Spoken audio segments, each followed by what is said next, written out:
Hello, everyone. We'll get started here in just a moment.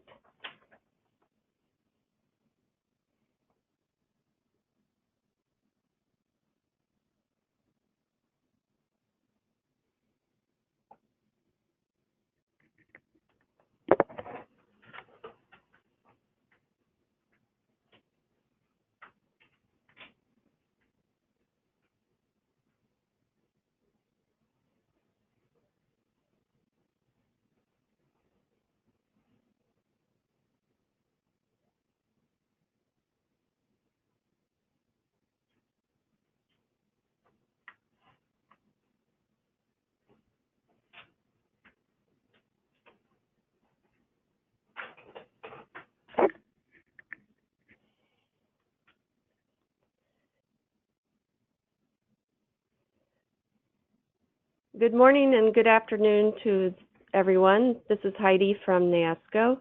I want to welcome you to our final webinar of the year on tariffs. Very hot topic right now, so we're glad so many of you could join us today. I just want to do a few housekeeping things. NASCO's Federal Market Workshop is March 14th, and we will be sending out registration information about that very soon, so keep an eye on your email for that. We do have one CEU unit available for this webinar, so if you can email me your contact information, we can give you those certificates in a couple of days.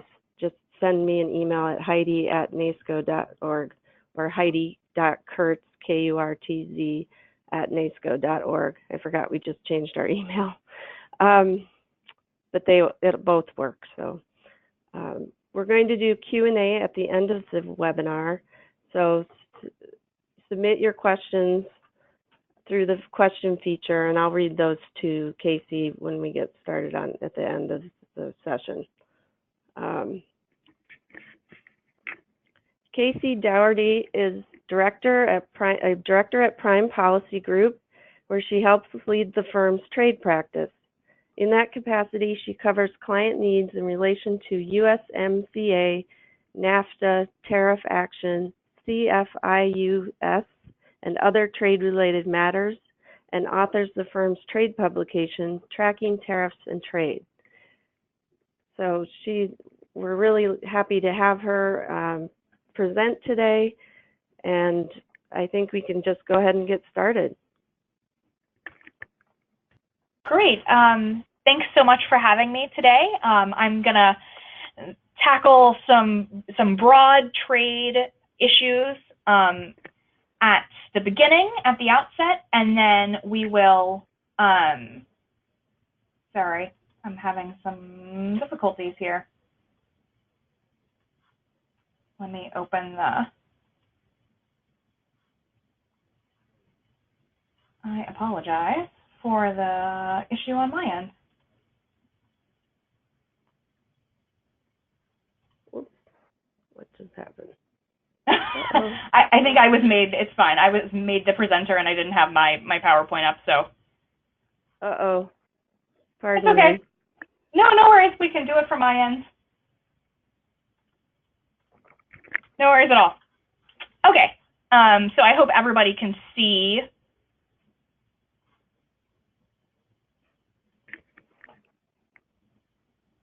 what exactly I have going on here. So let me know.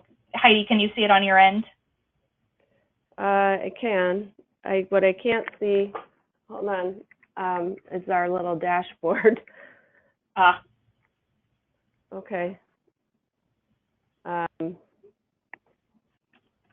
Sorry about that. No worries. Hold on a second. I need. Sorry for the technical glitch, everyone. Okay. I think you can continue on. Okay, perfect. So like I said, I'm going to give sort of a broad overview of the trade space, and then we'll narrow and focus in on China. As Heidi said, we're going to do a Q&A at the end, but please feel free if you want to talk about China, if you want to talk about anything in the trade space, please just feel free to ask. I'll answer to the best of my ability. And what I don't know, I can absolutely get back to you on.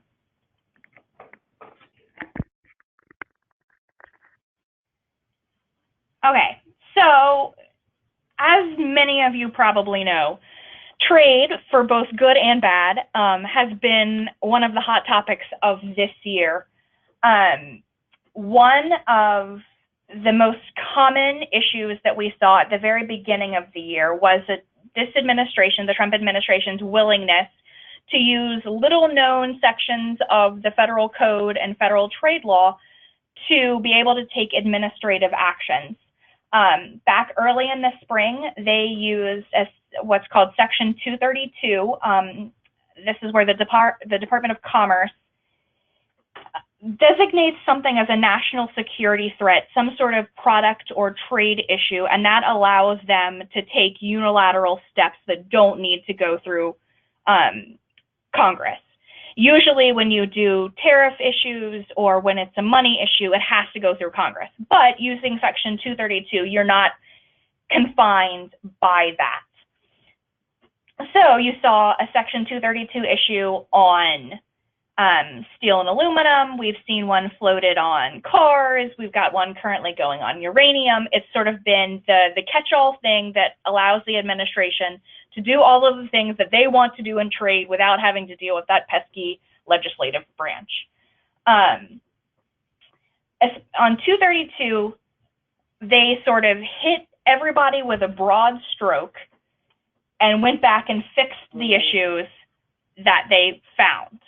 So when they levied 232 tariffs on steel and aluminum to begin with, they did not give anyone exemptions. And then when the vast majority of our closest trade partners had a cow, so to speak, they went back and granted temporary exclusions to Canada, Mexico, the EU, South Korea, Brazil, Australia, and a couple of others. Those expired after 30 days. Some, like South Korea, were able to negotiate with USTR for a permanent exclusion because they agreed to quotas.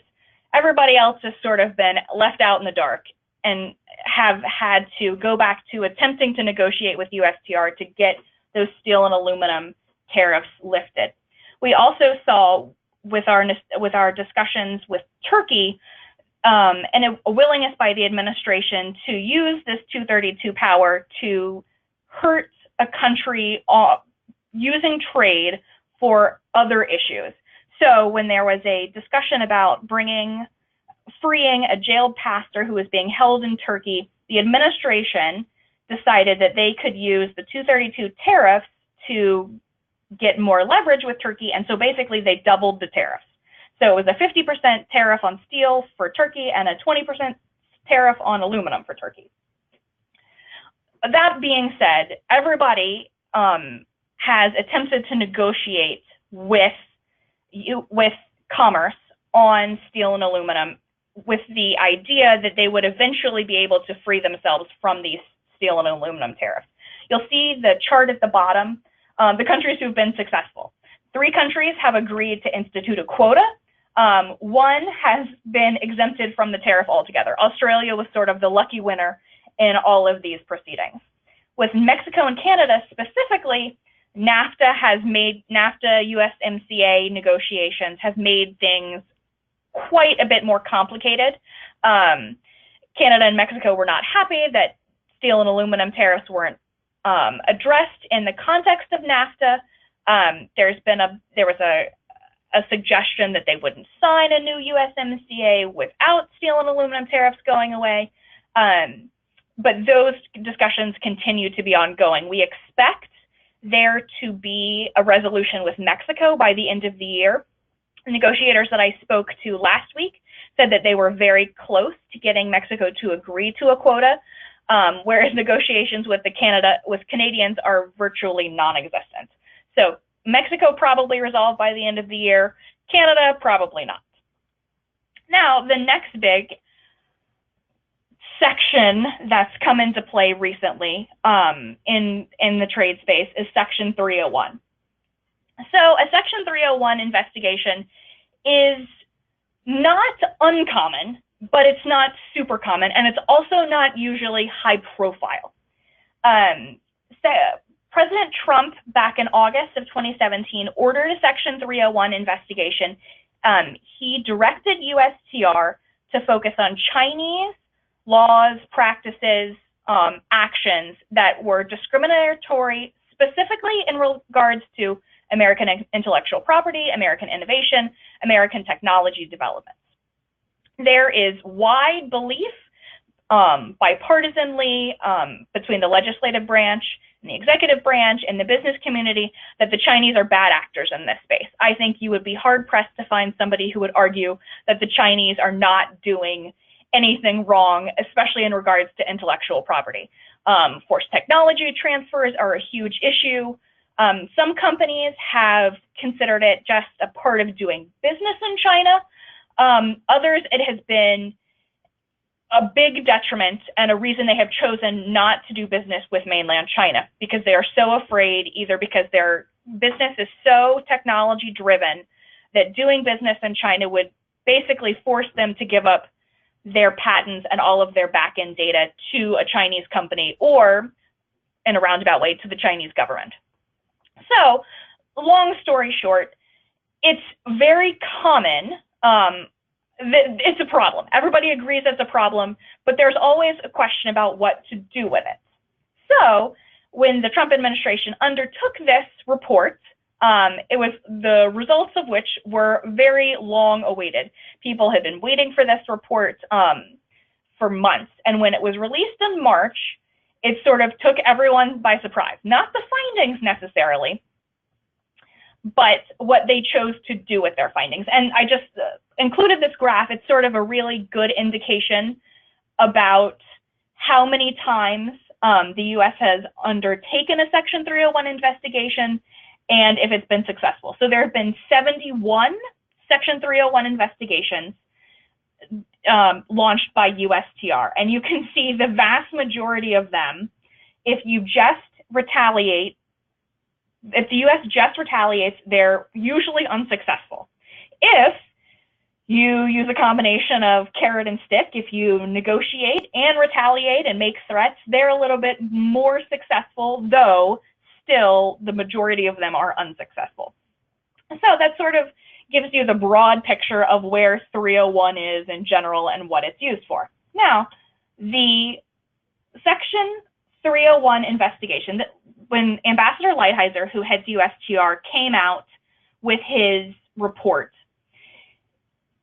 he found, of course, that China was doing all of these bad things in technology and IP, and so he decided, in consultation with the administration, that the best way to address these issues and to get China to fix their bad behavior is to focus in on the Made in China 2025 program. It was when he came out with the report, the Made in China 2025 program was very, very important to the Chinese government. That had been one of their main focuses in the past couple of years. They were very proud of it. They were excited about the progress that they were making.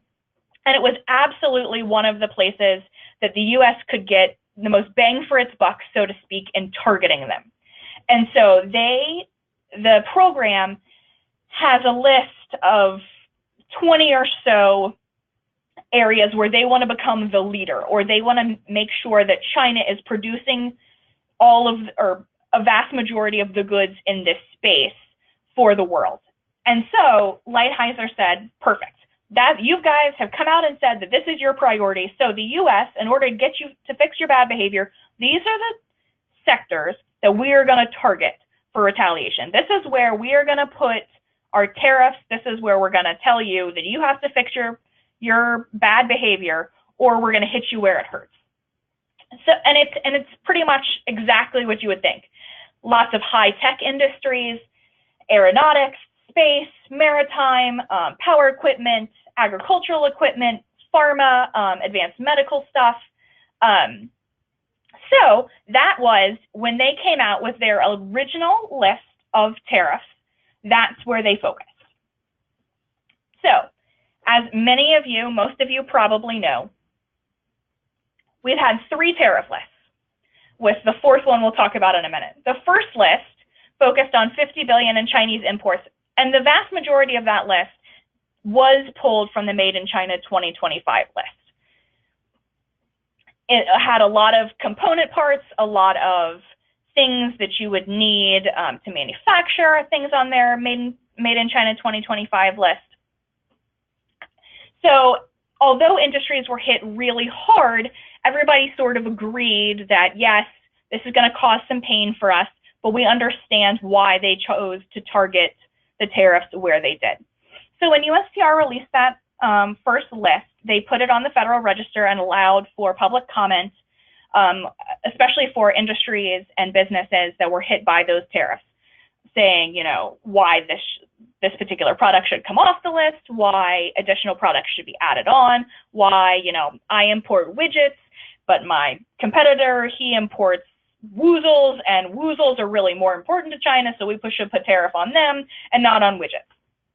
There were a lot of comments, and USTR took its time and decided they made some significant alterations to the original list and decided that the best way to address people's concerns was to split that list into 2.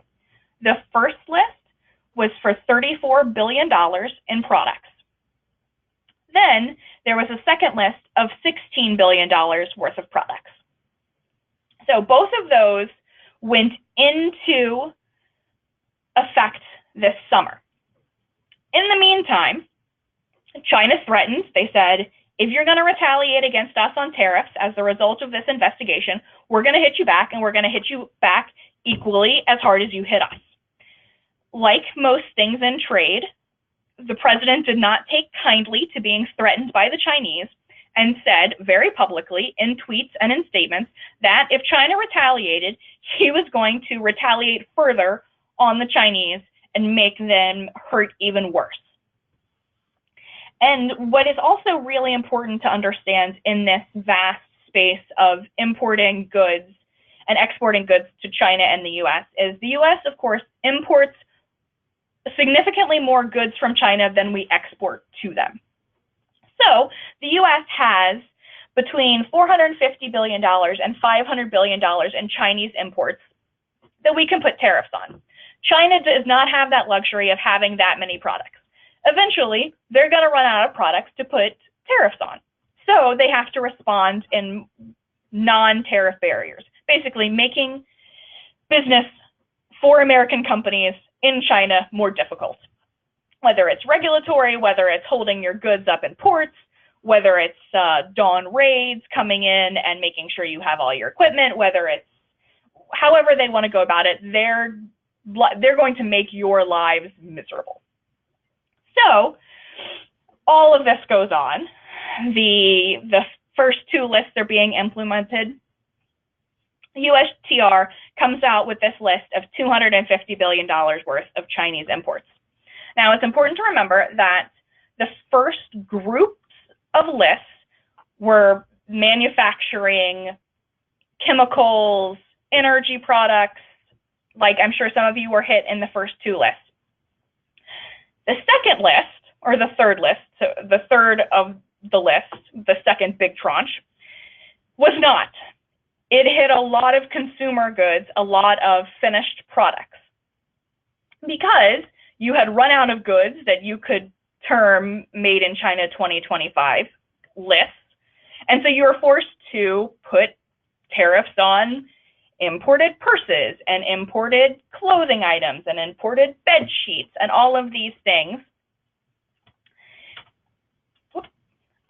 All of these things that would not be considered a manufacturing or a sort of component part industry. And this is just an outline of the 3 tariff lists. So the first 2 lists are at 25%. You hit about between 800 and 900 tariff lines, which are focused in really specific areas like I talked about earlier. This third list, it's the $200 billion list. Currently, it stands at 10%. When USTR put out their announcement on the Federal Register saying that they were going to implement this list. They said, we're going to give you 10% right now, 25% come January 1st, 2019. Now, as you probably have read over the past couple of weeks, that increase to 25% has sort of hit a stopping point, and we'll talk about that in a little bit. But what it's important to know is that this list, that third list, is basically 5 times as many tariff lines were included on it as were included on the first 2 lists combined. And if you look at what the Chinese retaliation was, it's much smaller because, as I said, they're running out of goods to put tariffs on. So you've got 3 lists that take up about almost half of all of the goods imported from China into the U.S. Now, back in the early fall, there was a suggestion by the administration that they were not seeing adequate progress from the Chinese to remedy the list of things that USTR had told them they needed to fix in order for these tariffs to go away. They weren't seeing any progress. China had taken some actions against American companies that the administration and others viewed very unfavorably. And so President Trump several times tweeted out and said on the record to reporters that he had a 4th list that was ready to go. If China didn't fix what their problems were, he was going to put it out immediately, and it was going to hurt them really bad. That 4th list is about $267 billion in products, mostly consumer goods. So these are the things that if you go to Walmart, if you go to wherever, you're going to notice a price increase if they put tariffs on these products. It's toys, it's clothes, it's consumer electronics, it's everybody's favorite Apple products. It's all of the products that people buy. The vast majority of people aren't going out and buying, small component parts to then go home and manufacture in their basement whatever they need. They're buying finished products. And that's what this 4th list is. So it would be, if the administration chooses to put tariffs on these products, it would hit consumers very hard and people would begin to notice, which makes it politically fraught. That's part of the reason so far we haven't seen that list come out. And with the agreement with the Chinese from the end of November, early December, that list is sort of in a permanent hiatus position. However, as many of you know, the president tends, especially in the trade space, to make decisions quickly and with little collaboration from others in his administration or in collaboration with Hill. So it is not out of the realm of possibility that one day something will happen with the Chinese that makes him angry. Either they're not living up to what he considers to be the promises that they made to him while they were in Buenos Aires. They continue to put up a fuss about the U.S. wanting to extradite the Huawei executive from China. And there's a chance that he will call up USTR and say, we're putting this 4th list out right now. Let's go. This list, as I understand it, is complete. It's ready to go. All somebody has to do is press the upload button on the Federal Register and release it out into the world. So this is something that we all need to be aware of. It's also important to point out that just because, and we'll talk about this a little bit later, but just because a product fell off of one of the earlier lists does not mean that it will not make a magical reappearance in the 4th list. I have a client who had this happen to them with the 3rd list. They were listed on one of the first 2 lists. They successfully communicated to USTR that, hey, This product is single sourced from China. Literally nowhere else in the world can I get this from anywhere else. There's no production facility here. There's no production facility anywhere in the world except in China. USTR was convinced by their argument. They said, fine, we'll take it off the list. So they thought they were free and clear. And then the third list comes out, the $200 billion list, and their product is back on the list. So it's just all sort of a big warning sign that just because if you've been successful in removing yourself from a product list, it does not mean that that zombie product will not appear on a list at a later time. There is, however, good news, an exemption process for removing yourself. If you were unable to convince USTR at the beginning by submitting comments to get yourself removed from the original list, if you still found yourself on the final list, there is a way to remove yourself from that list. Some of you may know and may have even or may currently be involved in the exemption process for the Section 232 tariffs at Commerce, but that was considered to be an unmitigated disaster from inside and outside the administration. Commerce simply wasn't prepared for the flood of exemption requests that they would receive from American companies. At one point, they had less than a dozen people looking at exemption requests, and they had received tens of thousands of exemption requests. They actually had to pull people over from USTR and from several other agencies to look at the exemption requests because they were getting so many in. They were able to work through some of their issues, and the exemption process in Commerce is better. It's not great by any stretch of the imagination, but it has made progress. USTR saw that mess, said we are not going to do it that way. We're going to learn from Commerce's mistakes, and we're going to do a better exemption process list. So before they put out their exemption process, how you apply for an exemption, they staffed up. They hired a bunch of people whose only job it is to look at exemptions requests, look at the comments to those exemption requests, and filter through all of the paperwork necessary. There are currently product exemption request availability for lists 1 and 2. So the $34 billion list and the $16 billion list. The first, getting an exemption from the first list, that deadline has already passed. However, getting a product exemption for list 2, the deadline to submit an exclusion request is December the 18th. That is next Tuesday. If you or your company or someone you know has a product on that exemption list, you have to have initiated your exemption by next Tuesday.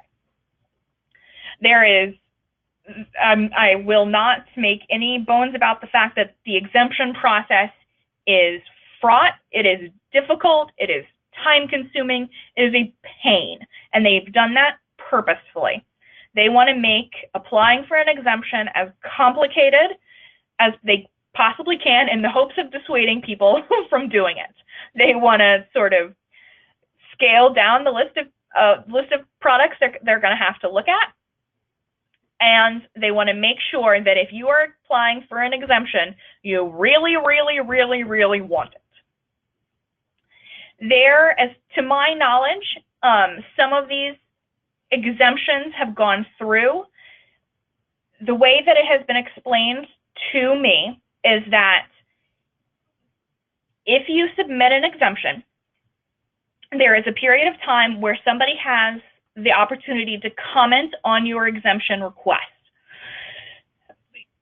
In an ideal world, if you want an exemption, you don't want anybody to comment on your exemption request. That exemption process will go much more quickly if there are no comments to your initial request. Now, the problem is many of those exemption requests in the paperwork you have to, excuse me, you have to say whether your product is sole sourced in China, whether there are opportunities to buy the product outside of China if there is capacity in the US to make your product, and so on and so forth. What I've seen is the vast majority of people who have submitted product exemptions is that they will have comments on there from companies in the US that say, hey, this isn't true, I make this product, so it's not true that they can only sole source it from China. I make it in wherever, in Columbus, Ohio. The problem is that many of these facilities who are submitting comments to an exemption are already at capacity. So yes, they may manufacture widgets at this factory in Columbus, Ohio, but they may be at capacity. But because they have said that they can do it, it kicks you into another line of the exemption process, where USTR is going back and looking at your application, seeing if there actually is capacity to do it. You have to respond to their response to your exemption request. It's a very long and complicated process. However, it is a process worth going through if you are on one of those first two lists and your business is being severely impacted by these tariffs. If you are in danger of going out of business, or you're in danger of your products becoming so expensive to buy that you then use that it's going to put you out of business, or it's going to make your customers pay a price for a product that they just can't afford, going through the exemption process is very, very, very important. So just to reiterate again, if you have a product on that second list, the $16 billion list, you have to have your exemption in by next Tuesday. That brings us to list 3. List 3, as USTR said at the beginning, hey, we're only going to put it at 10%. You've known this list is coming for a while. You've seen what we've done with the first two lists. We think putting in a 10%, having it go up to 25% in January, gives you plenty of time to change your supply chain around so that you can mitigate some of these issues. So you won't have to pay this tariff. Now, you and I both know that you cannot change a supply chain in 2 months. You just can't do it, especially on large-scale items. So their argument that you can change your supply chain quickly and therefore you can sort of take yourself out of being hit by a tariff is nonsense. But anyways, that's their argument. So because that's their argument, and because they began the tariff at a lower rate, they did not do an exemption process for list 3. The $200 billion list, there is no exemption process. And from what I understand from USTR, as recently as this morning, there is no plan to ever do an exemption process for list 3. There was some hope that come January, when the tariff went up to 25%, USTR may be willing to listen and institute an exemption process. They have given no indication that they will do that, and especially with the current halt at 10% for the foreseeable future, at least until March, they are not going to do an exemption process for list 3. However, not all bad news. I'm sure many of you saw the news coming out of the G20 summit in Buenos Aires at the end of November, beginning of December. This was billed for weeks and weeks beforehand as the place that President Trump and President Xi, the president of China, are going to meet, and they are going to hammer out an issue. They're going to hammer out issues. They're going to hammer out a deal. We're going to find something. This is going to be the solution to all of our problems in China, especially in the trade world. Trade observers knew that that was not likely, but everybody was hopeful that we would at least get positive signs coming out of a meeting. Those hopes and dreams came true. Immediately after their meeting, the two countries announced that they would halt all actions for 90 days. That means until March 1st of next year, March 1st, 2019, the U.S. will not institute any further tariffs. So that fourth list of $267 billion, the increase in tariffs on the third list, a possible tariff on the imports of autos and auto parts. Any further tariff action will be halted until March 1st. However, that's sort of all that we see the agreement actually is. There is an agreement to negotiate, which is fantastic. You can't get anywhere in trade without negotiations. But it's unclear, other than that, what they actually agreed to do. China has said that they are going to buy agricultural products, particularly soybeans, which have been rotting in the fields, energy products, mostly LNG from what it was described to me, and they're going to take action on autos. Those three things were part of the negotiating and part of the Chinese offer in the spring that the U.S. had agreed to. That the Trump administration put the kibosh on, excuse me, when they instituted the tariffs on the $200 billion list. So other than those four things, selling agricultural products, energy exports, mainly LNG, and auto parts, and an agreement to negotiate, there is not much there in this agreement. The biggest positive step that we can see coming out of this dinner was that they continue to negotiate. USTR is going to take the lead on these negotiations. Bob Lighthizer, the U.S. Trade Representative, he is going to be the one that's going to lead the U.S. delegation through these negotiations with the Chinese. Ambassador Lighthizer, for those of you who don't know, China has always been one of his biggest issues. He has been a China foe, so to speak, for decades. He is not going to be one who is going to be willing to accept a small deal from the Chinese in order for them to get the tariffs off of their products. It's just not going to happen. They're going to have to put together a list, an agreement of some substantial proportions for him to agree to anything. The other problem with this, with negotiating with the Chinese on these big issues, is that none of these can you fix overnight.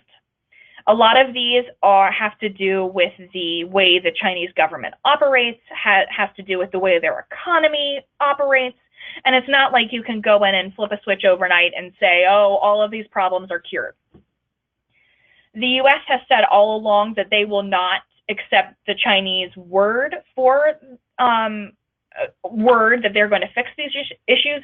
They're going to have to see some substantial steps taken to address their concerns. The Chinese have said on IP specifically that they can make adjustments very quickly, that they can, all of these things, the U.S. accusations on IP are being done without their say-so, without the blessing of the Chinese government. They've instructed some of their provincial leaders and local leaders that, you have to stop stealing IP. You've got to start being better actors. You've got to start doing this, that, and the other. But the problem is, until the Chinese government enforces the law that's on the books on IP, these issues won't be solved. And I don't believe that the U.S. government is going to be willing to take the Chinese word that they're fixing these issues without substantial steps. Additionally, last week, the Canadian government, at the request of the U.S., announced the arrest of a Huawei executive in Canada with the idea to send her to the U.S. to be prosecuted. The U.S. claims that Huawei has violated laws because they have continued to do business with Iran and with North Korea and have violated our sanctions laws. Huawei absolutely disagrees with this, and it's become a huge issue. Now, to the positive, the Chinese have seemed to decide that this is a fight that they want to pick with the Canadians rather than with the U.S., maybe in hopes of it not scuttling a broader trade agreement. But so far, they haven't made any taken any direct actions against the U.S. in regards to this. Now, if the Huawei executive is extradited back into the U.S. and put in our court of law, put in jail, or however they choose to address her, that may change the issues. But right now, the Chinese are fighting with the Canadians, which is sort of best case scenario for the U.S. on this issue. So that's sort of the broad trade picture on China. So 232, 301, those are two huge issues that in any other administration would sort of consume all of the time that anybody negotiating on trade could possibly do. But this administration has been very vocal in its desire to reverse some of the trade imbalances that they see that have taken over in past years. That's one of the reasons they went after China. That's one of the reasons that the president is has renegotiated NAFTA. He truly sees trade as an area where he can put his stamp on things. So, in that vein, in the coming year, the administration is going to be looking at doing possible negotiations on trade agreements with Japan, the UK, and the EU. They have notified Congress of their intent to negotiate with all three of those countries. They have scheduled a meeting with stakeholders on Japan so they can hammer out the specific what they want to accomplish in such an agreement. The UK and the EU, I'm sure you've seen the news. That's going to be a little bit longer term. Those two entities are having a spat amongst themselves that does not seem to be improving. So those are sort of longer term issues. Japan, I do anticipate the first quarter of next year, there will be negotiations began in a U.S.-Japan free trade agreement. Japan really wants the U.S. to rejoin TPP, but this administration so far has sort of resisted that. They're really hoping to be able to negotiate with Japan one-on-one. The president has made no secret about his favoring bilateral agreements over multilateral agreements, and they see Japan as a great partner in that. There's some synergies with Japan on other issues, and they see a trade agreement as a great way to further build that relationship. There is also the possibility of a Section 232 investigation report and tariffs into autos and auto parts. Back in the summer, we were very concerned that that was going to come in the fourth quarter of this year. It looks like, fingers crossed, we have dodged that bullet, but I would anticipate that that could possibly come in the first quarter of next year, especially depending on what happens with the EU. That they are one of the big targets for the U.S. on auto tariffs. So if we make progress with an agreement or any substantive steps with the EU, it may push those auto tariffs off even further. We've talked about the possible list 4 products. Those are on hold until March, unless something drastic happens, which is always possible. But for right now, I think we can sort of put that to the side. Finally, the passage and implementation of the U.S.-Mexico-Canada agreement, which is the new NAFTA, will take up the vast majority of time and space and energy for both the administration and Congress for the beginning of next year. This is a lovely timeline that I include only so you can see how complicated it is to get a trade agreement through Congress. The first part, the part in black, has already been done. That is administration action. That's what the administration has to do. Green is the agreement is signed. That's what when President Trump and Prime Minister Trudeau and the outgoing president of Mexico signed their agreement in Buenos Aires. That started the green time frame. The USITC is working on their report for the impacts of the new NAFTA bill.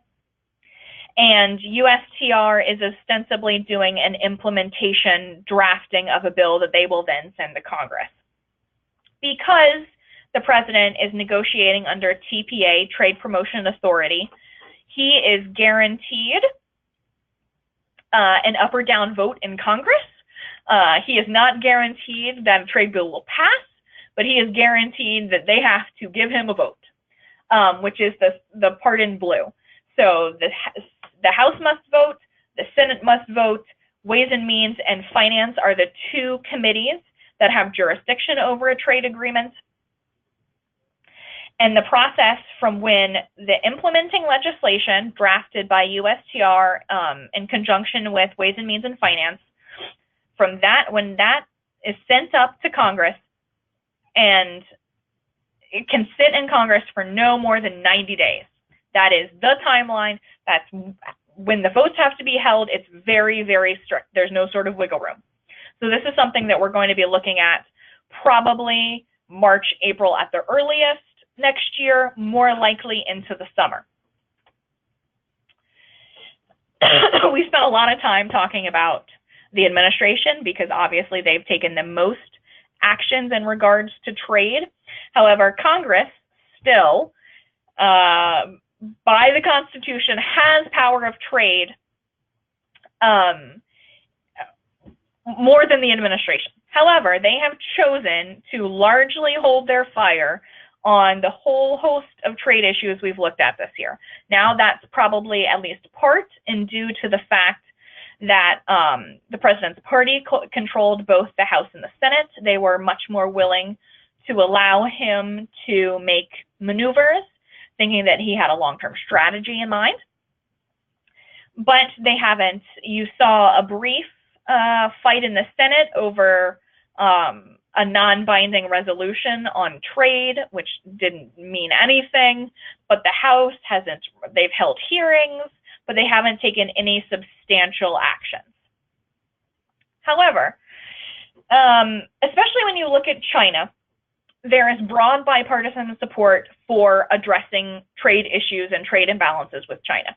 You'll find it in the Republican Party, you'll find it in the Democratic Party, you'll find it in the House, you'll find it in the Senate, you'll find it amongst conservatives, amongst liberals, amongst progressives, amongst people in the middle. There is vast consensus that something has to be done. However, where you don't find consensus is on what the what the administration has done with 232 investigations. There is a large percentage of Congress that thinks that the administration has overstepped their bounds. They have taken advantage of legislation and powers that Congress really doesn't want them to use, and used it in ways that Congress doesn't like. It has been signaled for months that should the administration implement tariffs on autos and auto parts using a national security justification, that could be the final straw for Congress before they choose to act. The incoming chairman of the Senate Finance Committee, Chuck Grassley, he's from Iowa, has said last week and the week before very publicly that he was interested in looking at trade legislation that would constrain the powers of the administration and what they choose to do.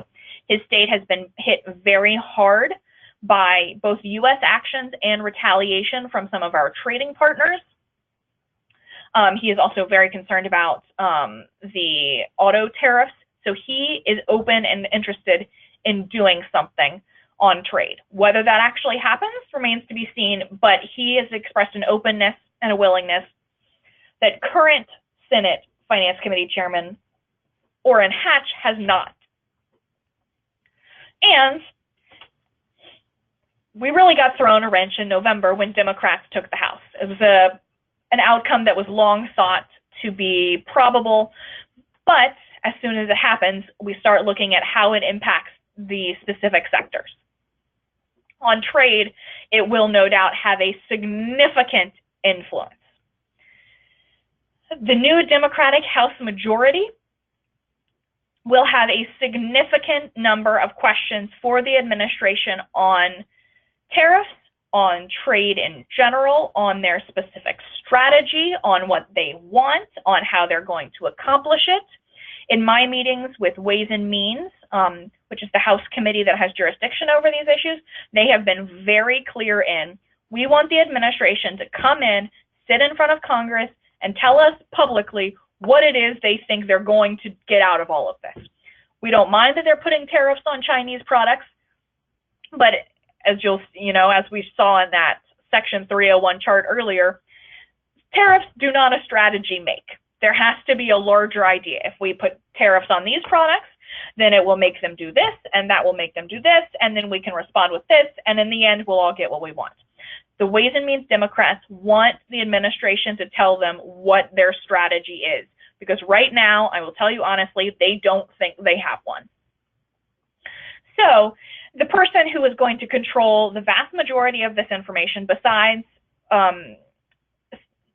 the person who we believe will be Speaker, Nancy Pelosi, is going to be the new chairman of the Ways and Means Committee, Richie Neal. He is from Massachusetts. He is considered to be a moderate, relatively pro-business Democrat. He will be the new head of Ways and Means. He has never been chairman before, and so this will be a way for him to make his mark. The other big question on all of this is who is going to lead the trade subcommittee. Right now, a gentleman by the name of Bill Pascrell from New Jersey is in line to take over that trade subcommittee. However, there are rumors that there will be a new subcommittee on Ways and Means to deal with infrastructure and infrastructure financing that they hope Mr. Pascrell might want to lead instead, because he is considered, especially on trade, to be a bit of a flamethrower and a bit of a wild card, which is great, but not necessarily the best when you want something to be constructive. So when we figure out who the trade subcommittee chairman will be, or chairwoman, that person will have the ear of Mr. Neal in crafting what the Ways and Means Committee wants to do on trade policy. As far as USMCA, the new NAFTA agreement, the Democrats are still very, very worried about the enforcement mechanisms for environment and labor provisions. They seek changes for those. So that's something to watch at the very beginning of next year. In addition, we expect the Ways and Means Committee to hold a lot of hearings on trade, especially at the beginning of next year.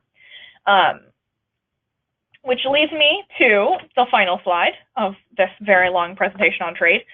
What can you do to influence the trade process, especially as it relates to your business? It is key that you comment on USTR and commerce rules that are put in the Federal Register. They can't know your position and how it impacts your business if you don't tell them. Now, a lot of people will think, oh, it's just a waste of time. There's 15,000 people that comment. My comments are not going to change anything. Maybe they will, maybe they won't. But you've gotten yourself on the record. So then if you end up on a bad tariff list, you have the ability to go to USTR and say, hey, we told you this is going to kill our business. We're having to lay off half our workforce. You didn't listen to us. Your actions have consequences. So it's very, very, very important for you to be proactive. In the same vein, apply for your product exemptions. Like most things in life, the worst thing they can tell you is no. The worst thing they can say is, we're not giving you an exemption, and then you're no worse off than you are already. As far as Congress, you have to engage with your congressional delegation, and you have to engage with the congressional committees. Your delegation will want to know how this impacts you, your business, your bottom line, your employees. They want to know, if you have a facility and it employs 500 people and the tariffs are going to cause you to lay off a third of your workforce, that's a huge issue to them. It's really important that they know. And I will tell you from firsthand experience, Congress people in the House and in the Senate would much rather you come and talk to them and build a relationship with them before you have a problem than needing to go in and having never met them when you've got a serious problem. Build those relationships. Go and talk to them. Same with the congressional committees. They have staff that's very knowledgeable, but they're not as knowledgeable as you are about your business, about what you do, about your employees. You're the expert here. Engage with them. If they're holding a hearing on something that you're really interested in, you can submit comments for the record. You can ask your representative to submit a letter for the record stating your position on these issues. You can also let your representative or senator know that, hey, if you guys are going to hold a hearing on X, Y, or Z, we think would be a really good witness. We'd love to come and testify and tell you about how this is going to impact our business. You have to engage. They want to know your story. They want to know how what they're doing impacts you. But in order for that to happen, you have to tell them.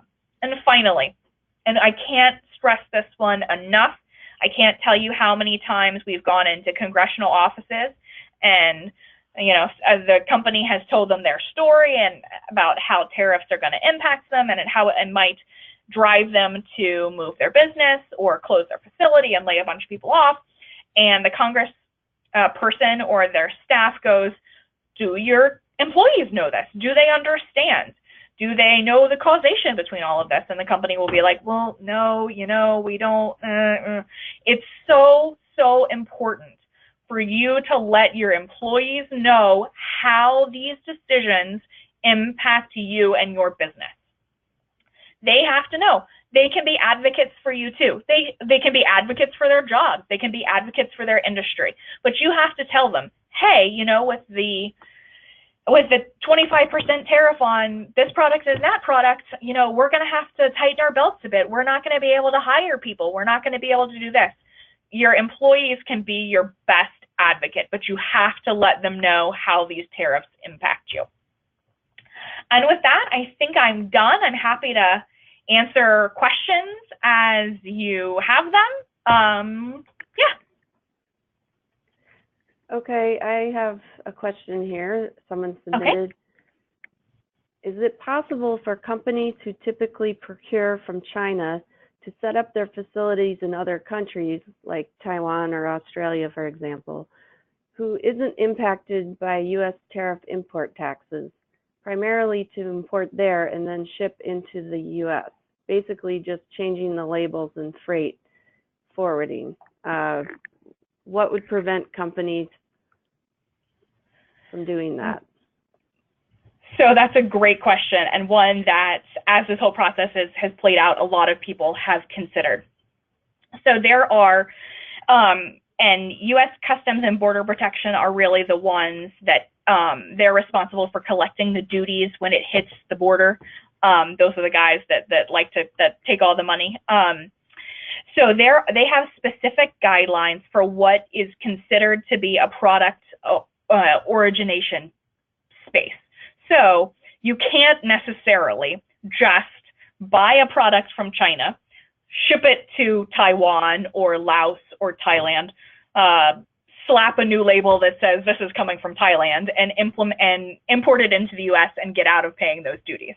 A long time ago, you could do that, but the U.S. government wised up to that was the way that people were avoiding paying their tariffs, and so they have really, really cracked down on this.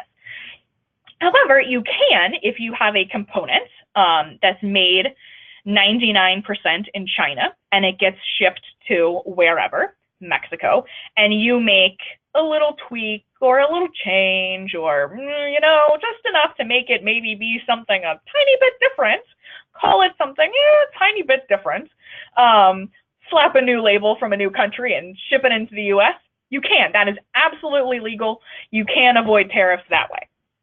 However, I will caution you that because of the tariff actions of the last year, the U.S. has gotten very, very, very particular about making sure that your product is really coming from where you say it's coming.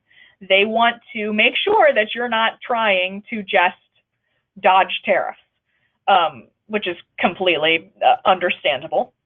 But there are, and I'm happy to get you more information about what changes a product has to go under to no longer be considered a product of one country, that it can now be considered a product of another country. I'm happy to give you more information on that, but I would caution you that you can't take a product that's made in China, have it make, you know, a brief vacation in Thailand, and send it into the U.S. and think that you can get away with not having to pay tariffs on Chinese products. It doesn't work like that.